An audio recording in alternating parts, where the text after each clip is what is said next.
Hi ಹೇಗಿದ್ದೀರಾ ಎಲ್ಲರೂ ಚೆನ್ನಾಗಿದ್ದೀರಾ. Welcome back to my YouTube channel. ಯಾರೆಲ್ಲ ಇನ್ನೂ ನನ್ನ ಚಾನಲ್ಗೆ ಸಬ್ಸ್ಕ್ರೈಬ್ ಮಾಡಿಲ್ಲ ಸಬ್ಸ್ಕ್ರೈಬ್ ಮಾಡಿ, ಲೈಕ್ ಮಾಡಿ, ಶೇರ್ ಮಾಡಿ, ಕಮೆಂಟ್ ಮಾಡಿ. ಹಾಗೆ ಸ್ವಲ್ಪ ಇದು ಈವ್ನಿಂಗ್ ಸಾಯಂಕಾಲ ಹೊರಗಡೆ ಹೋಗ್ತಿದ್ದೆ ನೋಡಿ ವಿಡಿಯೋ. ಸ್ವಲ್ಪ ಕೆಲಸ ಇತ್ತಂತ ಹೊರಗಡೆ ಹೋಗ್ತಿದ್ವಿ. ಸ್ವಲ್ಪ ಶಾಪಿಂಗ್ ಕೂಡ ಇತ್ತು. ಹಾಗೆ ಸನಿ ನೋಡಿ ಆಟ ಆಡ್ಕೊತ ಹೋಗ್ತಾ ಇದ್ದ ನಮ್ಮ ಜೊತೆನೇ. ಹಾಗೆ ಸ್ವಲ್ಪ ಗ್ಲೋಸರಿ ತೊಗೋದಿತ್ತಲ್ವ, ಹಂಗಾಗಿ ಮೋರ್ಗೆ ಹೋಗಿದ್ವಿ. ಅಲ್ಲೆಲ್ಲ ಕೆಲಸ ಮುಗಿಸ್ಕೊಂಡು ನೆಕ್ಸ್ಟ್ ಹಾಗೆ ಮನೆ ಕಡೆ ಹೋಗ್ಬಿಟ್ವಿ. ಲೇಟ್ ಆಗಿತ್ತು ತುಂಬಾ, ಹಾಗಾಗಿ ಮನೆ ಕಡೆ ಹೋಗಿದ್ವಿ. ಇದು ನೆಕ್ಸ್ಟ್ ಡೇ ಮಾರ್ನಿಂಗ್ ವಿಡಿಯೋ ಆಗಿತ್ತು ನೋಡಿ. ಹಾಗೆ ಬೆಳಗ್ಗೆನೇ ಎದ್ಬಿಟ್ಟು ಬೇಗ ಬೇಗ ಎಲ್ಲ ಕೆಲಸ ಮಾಡಿಕೊಂಡು ಅಡುಗೆ ಮನೆ ಕಡೆ ಬಂದು ಮನೆ ಕ್ಲೀನ್ ಮಾಡ್ಕೊತಿದ್ದೀನಿ ನೋಡಿ. ನೀವು ನೋಡ್ತಿರ್ಬೋದು, ನಾನು ಪ್ರತಿ ಸತಿ ಬಂದು ಈ ಥರ ಯಾಕೆ ಕಟ್ಟೆ ಒರೆಸ್ಕೊತೀನಿ ಅಂತ ನಿಮ್ಮ ಕ್ವಶನ್ ಆಗಿರ್ಬೋದು. ನಾವು ರಾತ್ರಿ ದಿನ ಎಷ್ಟೇ ಕ್ಲೀನ್ ಮಾಡಿ ಇಟ್ಟರು ಅಲ್ಲೆಲ್ಲ ಏನಾದರೂ ಓಡಾಡಿದರೆ ಸುಮ್ಮನೆ ಪ್ರಾಬ್ಲಮ್ ಆಗಬಾರ್ದಲ್ವಾ. ನಾನೇನಂತ ಹೇಳ್ತೀನಿ ಅಂದರೆ, ನೀಟಾಗಿ ಓಡಾಡಿದ್ರು ನಾವು ಒಂದು ಟೊಮಟೊ ಉಳ್ಳಾಗಡ್ಡಿ ಎಲ್ಲನೂ ಗ್ಯಾಸ್ ಕಟ್ಟೆ ಮೇಲೆ ಇಡೋದ್ರಿಂದ ಸುಮ್ಮನೆ ರಿಸ್ಕ್ ಬೇಡ ಅಂತ ಒಂದು ಸಲ ನೀಟಾಗಿ ಒದ್ದೆ ಬಟ್ಟಲಿಂದ ಈ ಥರ ಒರೆಸ್ಕೊಂಡು ಬಿಡ್ತೀನಿ ನೋಡಿ. ದೋಸೆ ಮಾಡಬೇಕಂತೇಳಿ ದೋಸೆ ಬ್ಯಾಟ್ ರೆಡಿ ಮಾಡ್ಕೊಂಡಿದ್ದೆ ನೋಡಿ. ನನಗೆ ಅಜ್ಜಿಗೆ ಇಬ್ಬರಿಗೋಸ್ಕರನೇ ಮಾಡ್ತಿರೋದು, ಹಂಗಾಗಿ ಸ್ವಲ್ಪನೇ ಮಾಡ್ಕೊತಿದ್ದೀನಿ ನೋಡಿ.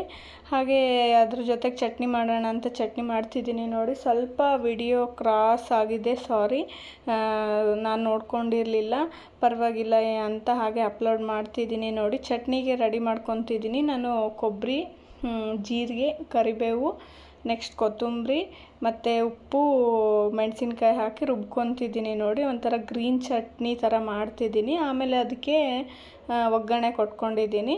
ಅಷ್ಟಾದರೆ ಚಟ್ನಿ ಆಗೋಗುತ್ತೆ ನೋಡಿ. ಯಾರೆಲ್ಲ ಇನ್ನೂ ನನ್ನ ಚಾನಲ್ಗೆ ಸಬ್ಸ್ಕ್ರೈಬ್ ಮಾಡಿಲ್ಲ ಪ್ಲೀಸ್ ಸಬ್ಸ್ಕ್ರೈಬ್ ಮಾಡ್ಕೊಳ್ಳಿ. ಸಬ್ಸ್ಕ್ರೈಬ್ ಮಾಡ್ಕೊಳ್ಳೋದೇ ತುಂಬ ವಿಡಿಯೋಸ್ ನೋಡ್ತಾ ಇದ್ದೀರಾ, ಹಾಗೆ ಮಾಡಬೇಡಿ ಪ್ಲೀಸ್. ಸಬ್ಸ್ಕ್ರೈಬ್ ಮಾಡ್ಕೊಂಡು ವಿಡಿಯೋ ನೋಡಿ, ನನಗೂ ತುಂಬಾ ಹೆಲ್ಪ್ ಆಗುತ್ತೆ ಅಂತಲೇ ಹೇಳ್ಬೋದು. ಎಲ್ಲೂ ಸ್ಕಿಪ್ ಮಾಡದೆ ಫುಲ್ ವಿಡಿಯೋ ನೋಡಿ ಅಂತ ಹೇಳ್ತೀನಿ. ಹಾಗೆ ತುಂಬಾ ಸಪೋರ್ಟ್ ಬರ್ತಾ ಇದೆ ಅಂತಲೇ ಹೇಳ್ಬೋದು, ಬರ್ತಾ ಇಲ್ಲ ಅಂತಲ್ಲ, ಬರ್ತಾ ಇದೆ. ಹಾಗೆ ದೋಸೆ ಬ್ಯಾಟ್ ಕೂಡ ರೆಡಿ ಮಾಡ್ಕೊತಾ ಇದ್ದೀನಿ ನೋಡಿ. ಸ್ವಲ್ಪ ಉಪ್ಪು ಹಾಕ್ಕೊಂಡಿರಲಿಲ್ಲಲ್ವ, ಸ್ವಲ್ಪ ಉಪ್ಪು ಹಾಕ್ಕೊಂಡು ತಿರ್ಸ್ಕೊತಾ ಇದ್ದೆ ನೋಡಿ. ಈ ಥರ ಚಟ್ನಿನ ರುಬ್ಕೊಂಡ್ರೆ ಈ ಥರ ಗ್ರೀನ್ ಚಟ್ನಿ ಆಗುತ್ತೆ. ಏನಿಲ್ಲ, ಗ್ರೀನ್ ಚಟ್ನಿ ಆಗಬೇಕಂದ್ರೆ ಸ್ವಲ್ಪ ಕೊತ್ತಂಬರಿ ಜಾಸ್ತಿ ಹಾಕ್ಕೋಬೇಕಷ್ಟೆ. ಹಾಗೆ ಸ್ವಲ್ಪ ಮೆಣಸಿನ್ಕಾಯಿ ಕೂಡ ಜಾಸ್ತಿ ಹಾಕ್ಕೊಂಡ್ರೆ ಚಟ್ನಿ ರೆಡಿ ಆಗುತ್ತೆ ನೋಡಿ. ಇಬ್ಬರಿಗೋಸ್ಕರನೇ ನಾನು ಚಟ್ನಿ ಮಾಡಿರೋದ್ರಿಂದ ಸ್ವಲ್ಪನೇ ಮಾಡ್ಕೊಂಡಿದ್ದೆ, ಮತ್ತು ಸುಮ್ಮನೆ ಉಳಿದ್ರೆ ಕಷ್ಟ ಅಲ್ಲ ಅಂದ್ಬಿಟ್ಟು. ಹಾಗೆ ದೋಸೆ ಕೂಡ ಹಾಕ್ತಿದ್ದೀನಿ ನೋಡಿ. ಇಲ್ಲಿ ದೋಸೆ ಕೂಡ ರೆಡಿ ಆಯಿತು. ಹಾಗೆ ದೋಸೆ ತಿಂದ್ಬಿಟ್ಟು ಬೆಳಗಿನ ಜಾವ ಅಜ್ಜಿಗೆ ಕೂಡ ಕೊಟ್ಬಿಟ್ಟು ನಾನು ಕೂಡ ತಿಂದ್ಬಿಟ್ಟೆ ನೋಡಿ. ಇದಾಗಿತ್ತು ನಮ್ಮ ಮಾರ್ನಿಂಗ್ ಬ್ರೇಕ್ಫಾಸ್ಟು. ಹಾಗೆ ಸ್ವಲ್ಪ ಕುಂತ್ಕೊಂಡು ತಿಂದು ನೆಕ್ಸ್ಟು ಗಿಡಗಳಿಗೆ ನೀರಾದರೂ ಹಾಕೋಣ ಅಂತೇಳಿ ನೀರು ಹಾಕ್ತಿದ್ದೀನಿ ನೋಡಿ. ಹಾಗೆ ಸನ್ನಿ ಕೂಡ ಅಡ್ಡಡ್ಡನೇ ಬರ್ತಾ ಇದ್ದ. ಅವನು ಇಟ್ಕೊಂಡು ಅವನಿಗೂ ಗೊತ್ತಾಗುತ್ತೆ ನೀರು ಹಾಕೋದು, ಗಿಡಗಳದ್ದು ಯಾವ ಥರ ಬೆಳೆಸ್ಬೇಕಂತೇಳಿ ನೋಡ್ಕೊಳ್ಳಿ ಅಂಥೇಳಿ ಹಾಗೆ ಅವನು ಕರ್ಕೊಂಡೆ ನೀರು ಹಾಕ್ತಾ ಇದ್ದೆ ನೋಡಿ. ತುಂಬಾ ಚಾಸ್ತಿ ಮಾಡ್ತಾನೆ ಅವನು,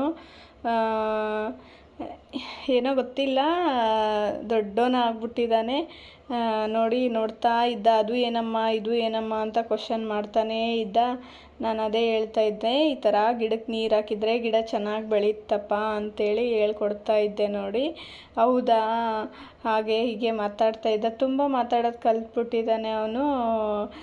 ನನಗೆ ಫುಲ್ ಅವ್ನು ಮಾತಾಡ್ತಾ ಇದ್ದರೆ ಕೇಳಿಸ್ಕೊತಾನೇ ಇರ್ಬೇಕು ಅನಿಸುತ್ತೆ ನೋಡಿ. ಗಿಡಗಳು ತುಂಬಾ ಕಿತ್ಕೊಂಡು ಹೋಗ್ಬಿಟ್ಟಿದ್ದಾರೆ, ಈಗ ಸುಧಾರಿಸ್ಕೊತಾ ಇದ್ದಾರೆ ಅಂತ ಹೇಳ್ಬೋದು.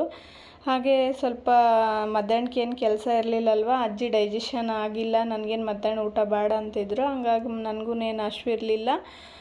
ಸುಮ್ಮನೆ ಸ್ವಲ್ಪ ಟಿ ವಿ ಯೂನಿಟ್ ಒರೆಸ್ಕೊಂಡ್ರೆ ಆಯಿತು ಅಂದ್ಬಿಟ್ಟು ಒರೆಸ್ಕೊತಾ ಇದ್ದೀನಿ ನೋಡಿ. ನಾನು 15 ಡೇಸ್ಗೆಲ್ಲ ಒರೆಸೋದಾಗಲ್ಲ ಟಿ ವಿ ಯೂನಿಟ್. 2 ತಿಂಗಳಿಗೊಮ್ಮೆ ಇಲ್ಲ 1 ತಿಂಗಳಿಗೊಮ್ಮೆ, ತಿಂಗಳಲ್ಲಿ 1 ಸಲ 2 ಸಲ ಒರೆಸ್ಕೊಳ್ತೀನಿ ಅಷ್ಟೇ. ನಮ್ಮ ಮನೆಯಲ್ಲಿ ನಮ್ಮ ಹಸ್ಬೆಂಡ್ ಏನಾದರೂ ಕಾಲಿದ್ದರೆ ಅವರು ಒರೆಸ್ಕೊಡ್ತಾರೆ. ಸನಿ ಹಿಡ್ಕೊಂಡು ಎಲ್ಲನೂ ಮಾಡ್ಕೊಳ್ಳೋದು ತುಂಬಾ ಕಷ್ಟ. ಹಾಗೆ ಮತ್ತೇನು ಮಾಡೋಕ್ಕಾಗಲ್ಲ ಅಂತ ಮಾಡ್ಕೊತಾ ಇರ್ತೀನಿ. ಮನೇನು ಗಲೀಜಿಟ್ಕೊಂಡ್ರೆ ಚೆನ್ನಾಗಿರಲ್ಲಲ್ವ, ಅದರಲ್ಲಿ ಹಾಗಾಗಿ ಮಾಡ್ಕೊತಾನೆ ಇರ್ತೀನಿ ನೋಡಿ. ಸ್ವಲ್ಪ ಸ್ವಲ್ಪ ಕೆಲಸ ಆದರೆ ಮಾಡ್ಕೊತೀನಿ, ಇಲ್ಲಾಂದರೆ ಇಲ್ಲ. ನಮ್ಮ ಹಸ್ಬೆಂಡ್ ಮಾಡಿಕೊಡ್ತಾರೆ.